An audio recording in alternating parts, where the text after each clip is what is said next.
وما أمروا إلا ليعبدوا الله مخلصين له الدين.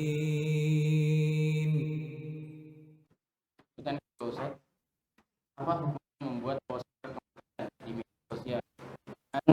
Cara diberikan foto wajah orang yang sudah meninggal tersebut dan diberi tulisan innalillahi wa inna ilaihi raji'un, kurang lebihnya seperti sampul buku Yasin di sampul utama. Apakah itu termasuk tasyabuh, Ustaz? Dan bahkan para dai-dai pun juga banyak yang melakukan seperti itu. Apalagi di Jawa ini sudah seperti hal yang biasa. Iya, Masya Allah. Hukum hal tersebut sebenarnya kita mengumumkan berita duka itu ada dua pembahasan di kalangan para ulama rahimahumullah. Pertama, mengumumkannya untuk maslahat yang syar'i supaya orang datang mensolatinya, ya, supaya orang datang bertakziah, memberikan hiburan kepada yang ditimpa musibah, supaya orang datang untuk mengantarkan jenazahnya pergi, ya, ikut menguburkannya. Ini namanya ada maksud syar'i. Ini hukumnya boleh. Hukumnya boleh. Tidak diharamkan, bahkan tidak makruh. Karena Nabi SAW mengumumkan kematiannya Najasyi. Supaya apa? Supaya beliau solati bersama para sahabatnya. Ini menunjukkan apa? Bolehnya. Menunjukkan bolehnya. Iya. Ini hal yang pertama. Hal yang kedua, mengumumkan orang yang meninggal tidak ada maksud syar'inya. Iya. Dia umumkan untuk berbangga-bangga. Dia umumkan hanya sekedar mengingat bahwa ini orang baik, orang kaya, orang mulia. Maka ini tidak dibolehkan. Bahkan sebagian para ulama memasukkan ini termasuk dalam niyahah. Termasuk dalam meratapi mayat. Dan orang-orang jahiliyah dulu, ketika meninggal orang yang mulianya di antara mereka, apa yang dia lakukan? Dia utus orang-orang ke jalan-jalan. Untuk apa? Untuk menyebutkan kebaikan orang meninggal. Untuk orang yang meninggal. Ini masuk na'yu jahiliyah, pengumuman jahiliyah. Seharusnya tidak dilakukan. Karena tidak ada maksudnya, tidak ada tujuannya. Apalagi dalam pertanyaan ini, Masya Allah, ada dipajang fotonya. Hukum foto dibicarakan oleh para ulama rahimahumullah. Dibicarakan para ulama rahimahumullah. Ana terakhir baca apa yang dikatakan oleh Syekh Shalih Al-Fauzan, bahwa hukum foto sama dengan hukum gambar secara umum. Sama dengan hukum gambar secara umum. Dia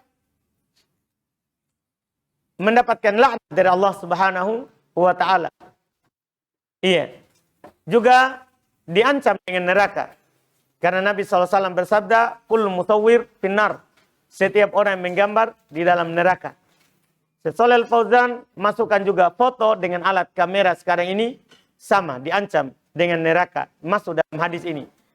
Yang Masya Allah, faedah yang paling terakhir saya baca baru beberapa hari ini, saya penasaran karena kadang orang yang membolehkan foto itu kadang bernukil dengan ucapan Syekh Ibnu Utsaimin rahimahullah ta'ala. Bisa dibuka oleh setiap siapa saja yang menginginkan kebaikan. Syarah kitab Tauhid yang ditulis oleh Syekh Ibnu Utsaimin rahimahullah, Al-Qaul Mufid ya alal kitab Tauhid. Bukunya menyebutkan. Ternyata Syekh Ibnu Utsaimin rahimahullah ta'ala menyebutkan ada 4 keadaan foto atau foto. Di antara yang beliau sebut adalah foto makhluk bernyawa. Beliau katakan tidak boleh kecuali lil hajah. Beliau sebutkan hajatnya KTP, iya, paspor.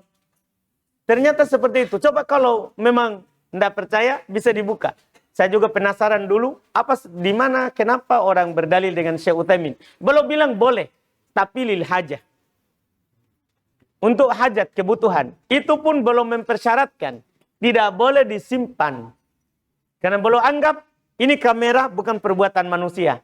Gambar yang diharamkan itu gambar yang ada perbuatan manusianya.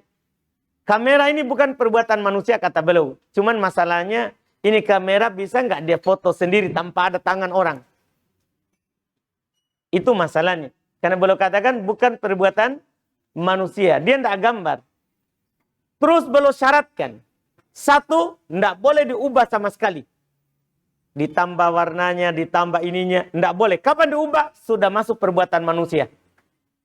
Itu syarat pertama. Syarat yang kedua beliau katakan, tidak boleh disimpan. Karena ini hanya dibolehkan karena ada kebutuhan. Ini dibolehkan karena ada apa? Kebutuhan. Kalau kita tidak butuhkan, kemudian kita simpan, berarti sudah melanggar syariat. Sudah melanggar syariat. Itu wallahu alam. Terkait dengan apa yang ditanyakan itu, dia masuk dalam pelanggaran pengumuman, masuk dalam pelanggaran foto. Masuk dalam pelanggaran foto, wallahu a'lam. Kalau ada ustadz yang melakukannya, dalil bukan ustadz. Dalil itu adalah Al-Quran dan Sunnah. Dalil itu Al-Quran dan Sunnah, wallahu a'lam. Jadi memang biasanya dapat Ustaz, ya, beberapa ikhwah-ikhwah yang Anda lihat mereka menyimpan foto di dalam HP-nya itu tapi tanpa kepala Ustaz. Jadi dia bilang ini buat kenang-kenangan kalau misalnya saya lagi futur begitu katanya Ustaz. Dia lihat fotonya tapi tanpa kepala Ustaz. Itu bagaimana? Futur itu bukan dengan melihat foto supaya semangat. Futur itu kalau orang futur kata Nabi SAW supaya dia tidak jatuh itu dia tetap di atas sunnah bukan lihat foto. Ya itu hanya sekedar alasan syaitani, alasan setan saja. Jangan lupa subscribe, like, dan share.